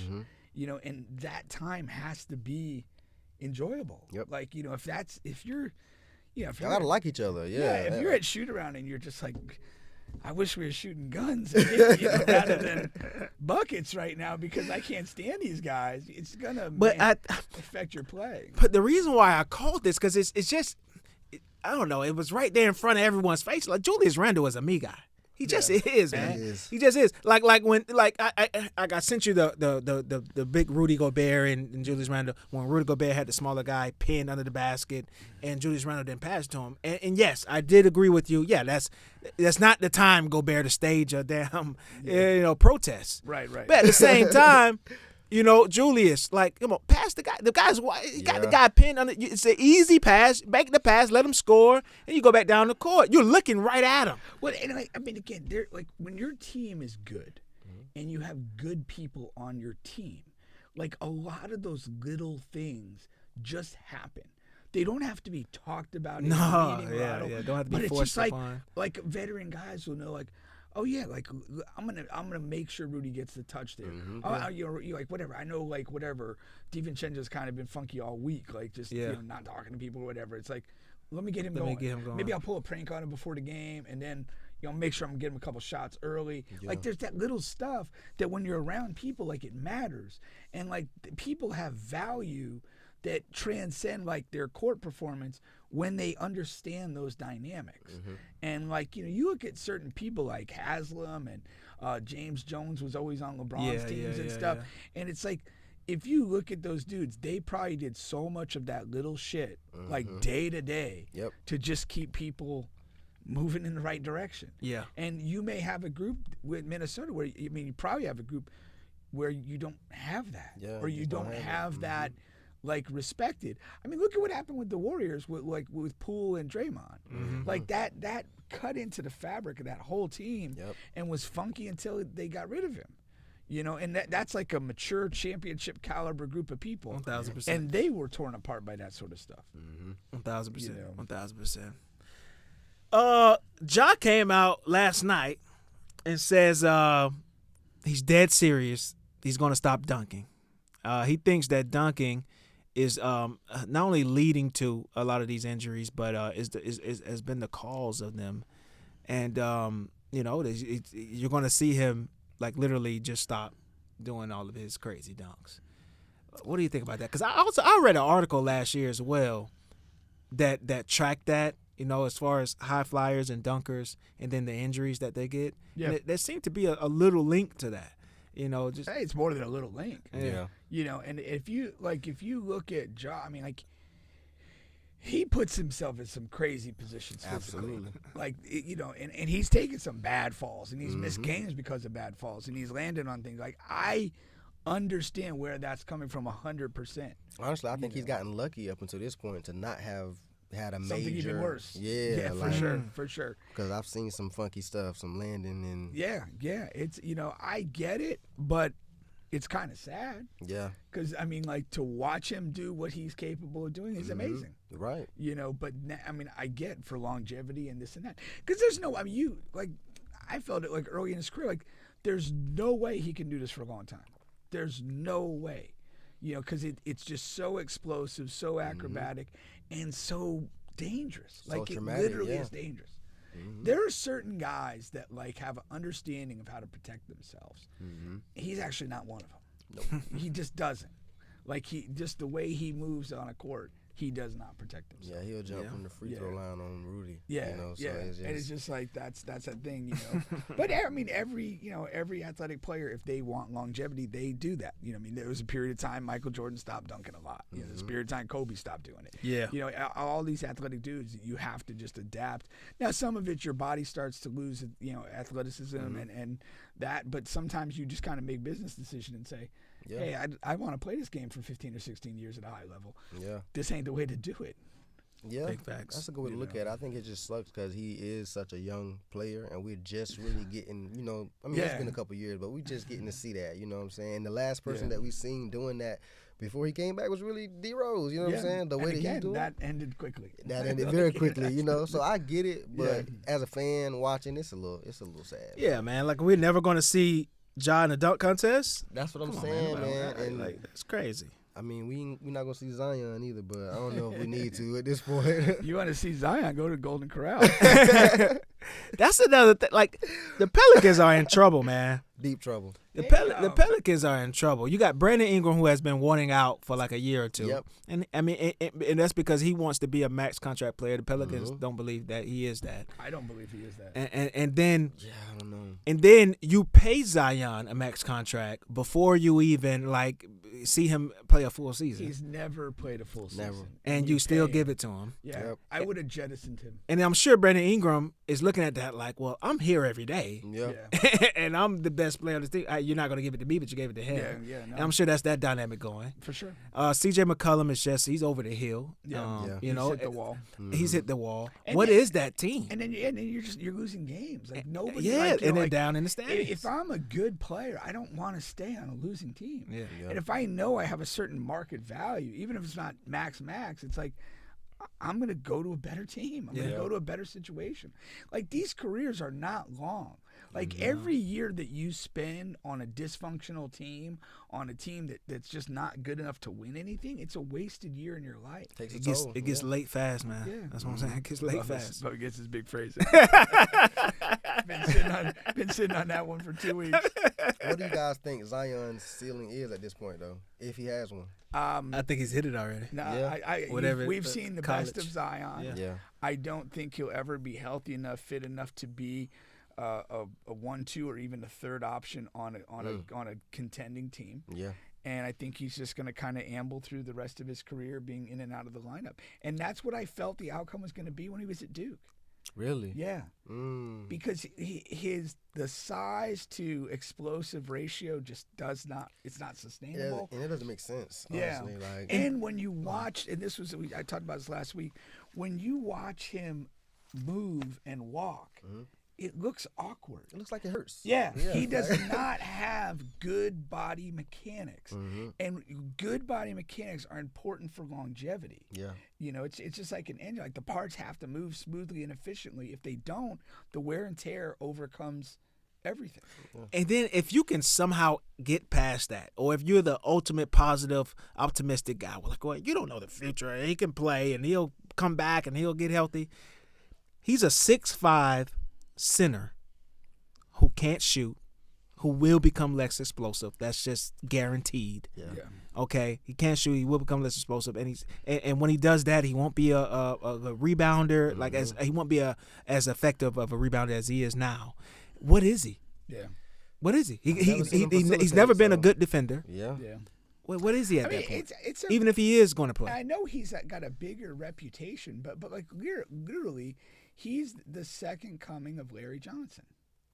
And Larry Johnson, to his credit, once he started having the back issues, Yeah. and he was always a hell of a lot fitter. I was on. Yeah. But He was a hell of but a he player. was that odd combination of power and explosiveness and size. But once he had the back problems, he really focused on shooting and became a reliable like Mid-range. bench shooting guy and on some decent playoff teams. But Zion, would start to have to commit to that transition in his Right game Now, before it's too late. But he's already carrying this max contract for another couple of years. 4 years. Which makes him, untenable for most teams. 4 years after this one. Yeah. Yeah. So he's in a horrible spot, Yeah. you know. Think he gets traded? If they can. I don't think you can what trade. they- I don't think you can trade. The Zion. problem is your best move is to probably, trade Brandon Ingram. But then you're kind of just stuck with the bag of shit. Yeah. Like he's not tradable under that contract unless you find the biggest fool that ever existed, and then nobody's going to be attracted to playing with him because he's eating up a chunk of your cap, and he's not fit to play very often. So no other high level guy. I mean, every reason that Brandon Ingram has to want to leave exists for anybody who would consider coming there. So you have nothing. Yeah, you really don't. And some of these teams that are in these bad situations, you just got to wake up and just tank it on out. Yeah. Yeah. At Stop. this point. You got to Well, stop they fighting, and needed you have to lay They down. needed to wake up when they were faced with the decision to pay him or not. 1,000%. And they but- didn't do that. But they didn't really have a reason to pay him, honestly. No. Like, The performance and the consistency was not there to justify that money. yeah. And there was nothing, just nothing to bank on that it was going to get better. Yeah. So He gave you a couple highlight reels, but that's it, man. that doesn't win championships or get you to the playoffs. So No, nothing at all. Wasted guy. Yeah, that's for sure. Do you take anything from this LeBron slump? They also lost by like 30 or 40 tonight. The objective Tonight? Yeah, to the Heat. Yeah, to the Heat. but he's been to the Heat. He's been in a big slump here, man. Yeah. I heard he was like 0 for 20 something on 3 points. Yeah, he was. He was like 0 for his last 17. He went 1 for 4 tonight, so he kind of broke that streak. But 1 for 25. Barely. 1 for his last 30. 3-point attempts. Amazing stuff from the greatest player ever. But also Anthony Davis is in a slump. But one thing about, and I know I started about LeBron, but one thing about AD, man, is he's never been in post New Orleans that consistent superstar that you need from your best player on the team. For sure. So he'll have these random 7 points and 5 rebound games, like he had literally his last game. Tonight he had 8 and 6. Yeah. Like. But then next that's Thursday back-to-back he games. might tear it up 30 for, and 20. Yeah. Yeah. But that's again like. That's what he is. Like that's like he wasn't leading the Pelicans anywhere great. No, he was just really young, he but was he a could young, talented before he guy got and hurt. people- but he even there he was starting to get hurt. Yeah. Like he's never been a consistent healthy player. And I mean, I guess the Lakers can take their bubble title and wave that at everybody. But this whole Don't forget about the tournament. the tournament. Oh my God! Oh, the new Forgotten already. season. They were the Mid-season first. tournament, They were first. Well, Ray J say I hit it first. Yeah. In that case, it might have been worth it. But yeah, this whole Lakers LeBron era to me has been utter disappointment. I agree. I guess the thing that they're saying is he has the objective of playing all 82 games this year. Yeah, the LeBron. And now, because he's playing so many games, he's playing like shit. I don't know. I mean, it's that maybe there's something else going on. I don't know. But that one time though, one of his Lakers seasons, he did take like a 2-week sabbatical and came back and played at a higher level. That was like really early on. Yeah. So I mean, I don't. Maybe it would be good, but. Realistically, I don't know what's going on. Maybe he's got some nagging physical things going on. Maybe he's hit that inevitable wall. Maybe he has hit Father the inevitable time. wall.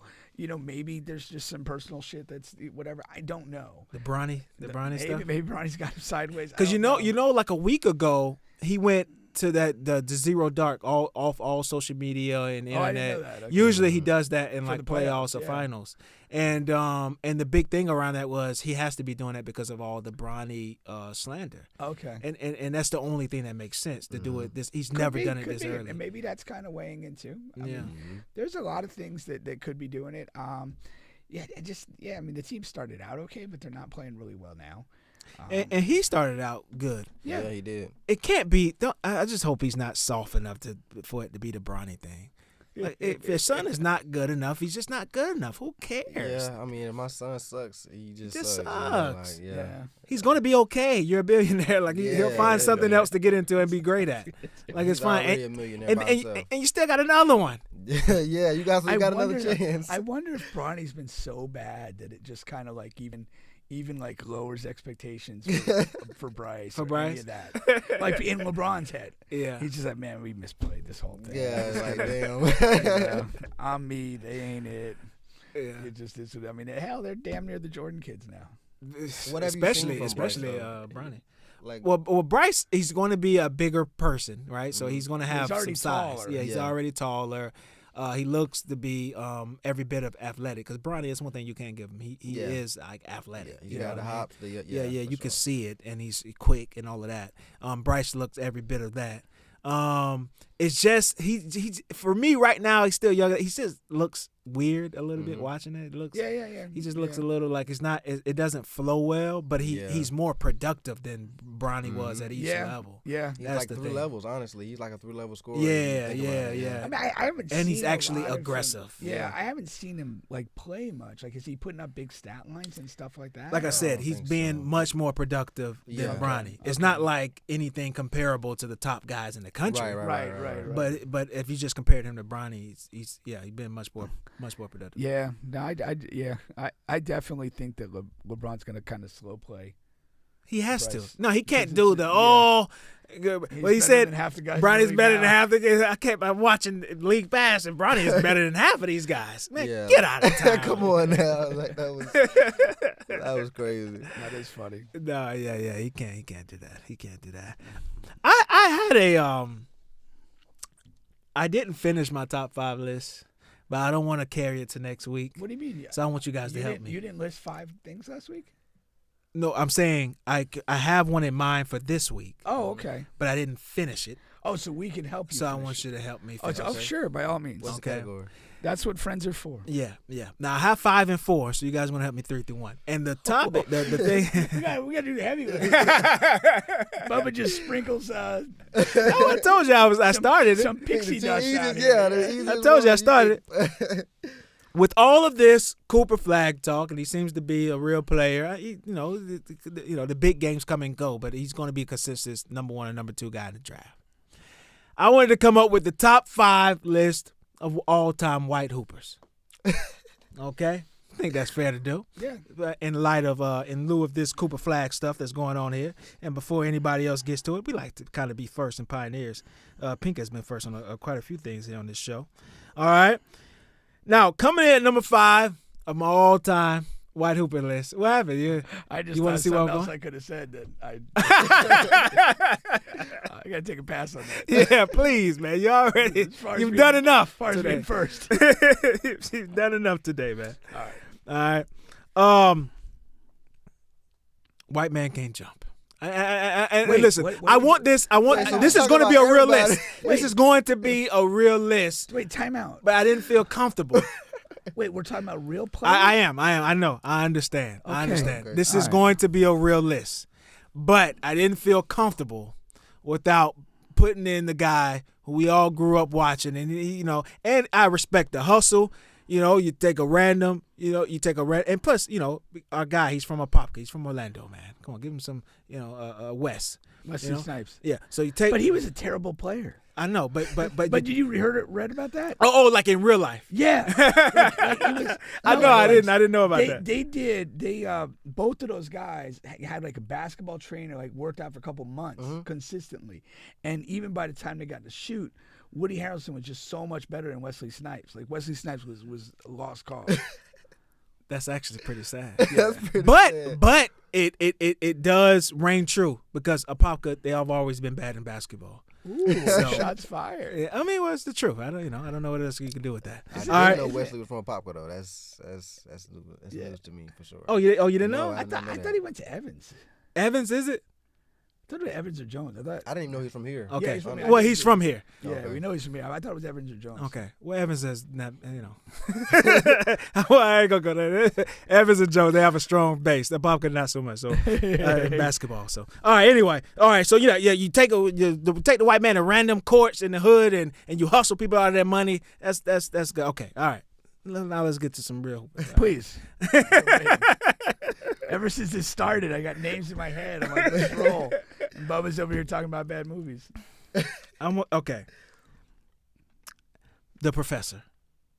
All right. Now we're going to get to some real names, but at least I'm in real life basketball right here. Yeah. And one was huge. Okay. Now I struggled with this because I wanted to put like Mark Price here, or I wanted,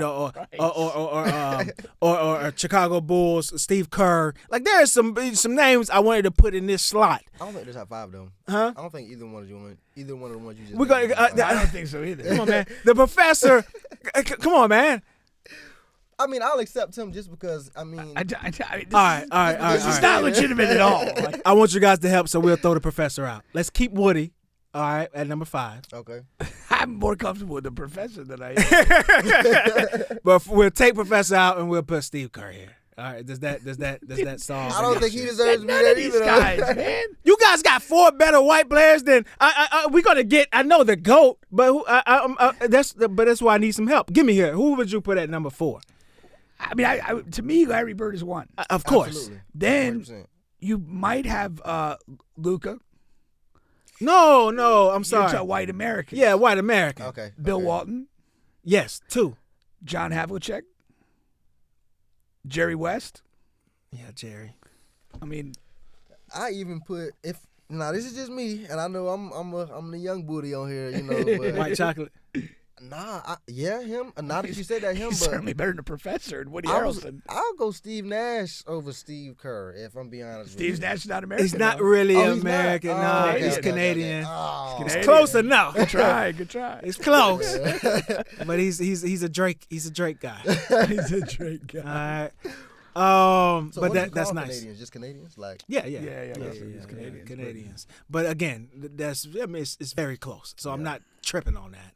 All right. Kevin McHale. Yeah. Especially Unbelievable player. pre-injury, but even after injury, he was very productive. Amazing career. Yeah. You know, there's a lot of I mean, I think that's that's probably among the best of the best right there. I needed more time to really flush this out. I had a couple more, but we going white American, so I can't really, you know. I'm thinking Dirk. I'm thinking. No. You can go to the Euro side and really put together a list that can go against anybody. I mean, you know what I mean? Yeah. But and combine them. You know who I really wanted to put, because I just like, especially college. Who? What was the long range shooter guy? The heavy shooter who didn't really pan out in the NBA. It was maybe only like 10 to 12 years ago. He was at like a smaller You're not school. talking about Jimmer Fredette. Yeah, man. Oh, I was a Jimmer guy, man. I'm You not wasn't a gonna Jimmer lie. guy? I was rooting for him. Though. I was rooting for him. I was rooting the opposite. on the Sharks. I got an argument with the guy from my hometown because I was arguing that there's no way that Jimmer Fredette should be Player of the Year in college that year, and if he wasn't white, he wouldn't be close. Who was the other guy? Kemba Walker. Yeah, was the Kemba. better player. Kemba He won a title, and he was a monster, a man. monster. Yeah, Kemba. You know, and you're sitting there with the fucking Jimmer. But I remember seeing him come play in like a preseason game. Oh, you know, for the Sharks. another white one, Chris Mullen. Not at the level of these guys we're talking about. No, Chris Mullen was really good. But not like Maybe for the 5th spot. maybe for the 5th. Yeah. Gonna kick Woody out. Definitely. Kick Woody out.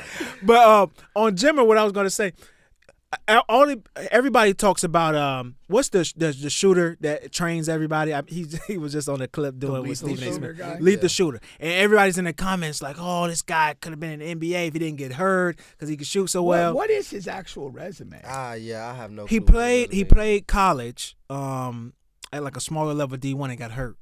But everyone thinks he would have made it. Yeah. But what kind of hurt though? As a shooter, you know what I'm saying? Like, no, it was a big knee injury. Oh, okay. All right, and it really derailed his traction. His Paul career. George got hurt too. Snapped his leg in half. But You can't do that. but just like Jimmer, like you have in the NBA, man, it's not just shooting wide open shots. Mm-hmm. Right. Like it's so much more to the game. You have to be you have good. to be able at. to defend. Like I know we see to not we get see Aaron Gordon in a game and he's wide open and he misses a 3, or we see Ben Simmons at the top of the key and he doesn't take a shot, and we're like, damn, if that was me and I'm wide open like that, I'll make it. That's not it. That's not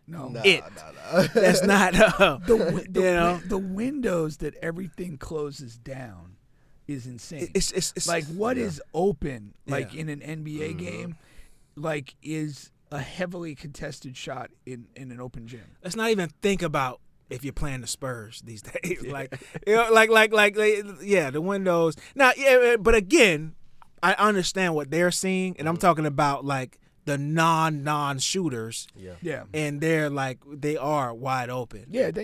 But they have like a skill set that the Jimmer and this lethal shooter guy does not have. No. So they're not going to be open. Jimmer and the lethal shooter guy is not going to be open. Right. Well, They're not going to be open like Ben or Aaron Gordon. Yeah, exactly that. But also, you're like, you can be like an elite shooter, but you have to be at a certain threshold of ability in the other categories, so you're not abused. That's the point I'm talking like about. you have to be able that's to. what I'm trying to say. You know, defend at a certain level that you're not just, abused on that end, so that you can actually play. Because if you can't do anything defensively, like if you can't even be halfway hidden, like there's nothing. And NBA teams will target you when they want to. Which was Jimmer's like you issue. really can't hide that much. Yeah. You know, so he was like a defensive liability. yeah. Oh, I mean, like to the billionth degree, because he's in a point guard body. Yeah, he's not. He You know what I has mean? no But it defensive was attributes. slow. He was. Yeah, Everything. But he's done well overseas. So Yeah. good whatever. for him. Good for him. Yeah, he made the 3v3 USA team. Yeah, three USA. What? He flamed out of the Olympics in Paris. That's man. his legacy now. Yeah. I'll always remember him as the guy who fucked us in Paris. I really saw gold there in the 3-on-3 basketball. So it's a big one. Big one. All right, man. Kel, man, tell them when the EP is coming out again, where they can find it, where they can find your other music, and then your social media stuff. All right, yeah. So my new EP R&B Volume 1, it's going to be out on December 6th at midnight. It's going to be on all platforms, wherever you listen to music, YouTube, Apple Music, Spotify, wherever you like to listen to music, it's going to be there under Kel Beezy. My social media is R&Beezy, and that is R, the letter N, Beezy. That's RNBEEZY. And yeah, that's where I'm at, man, for sure. All right. Excited to hear. I've been a big fan since I saw you perform live in Sanford about 10 years ago. Yeah, I remember that at the cafe. Yeah. Are you planning to shoot any videos for this new EP? Absolutely. Okay. So Yeah. that you got that in the works, and then you're still like doing performances, shows, and things like that. Yeah, in the man. city? Absolutely. Yeah. Any chance I get, anytime I get the call, I'm pretty much gonna accept it for sure. I'm just trying to get my face as many places as possible. You got to hit me on Messenger when you're doing something. I got you. I mean, I got it's you. like, I for don't sure. always Yeah. catch it, but I call you with Rick. I got. Yeah. Yeah, Okay. like Well that, then, December 7th, this weekend actually, I'll be in a Popka. Okay. At Just Like Mama's Just in Like Popka. Mama's, Yeah, it's a okay. restaurant over there in the Popka. I'll be doing like a live set there. as Okay. well. Mhm. Oh, okay. What time you probably going to be on? The event starts at 8. Last time they had me going on pretty early, so I'll say like 8:39. Oh, okay. somewhere. Yeah, Okay. for sure. Okay. Are you gonna be doing anything with Rick again? Rick is our guy, man. But I'm not sure. I missed that one, and I don't know if I'm not sure. I events he's think doing. like as a whole, he might have kind of scrapped that idea that he had. Okay, So okay. I mean, if he give me a call, I'm down to Okay, do it. For sure. okay. So, Yeah, yeah. it was like a hookah lounge. It was kind of fun Mhm. because he did that. I think I told you about it because like he kind of did like a MC part and he would kind of Yeah. he got like audience engagement like questions and Yeah, stuff that like was pretty that. cool. It was. And then he came and actually performed, so it was cool. Okay. All right. Well, that's been the show for this week, man. We'll catch you guys next week. Yes, sir. We're out. Oh.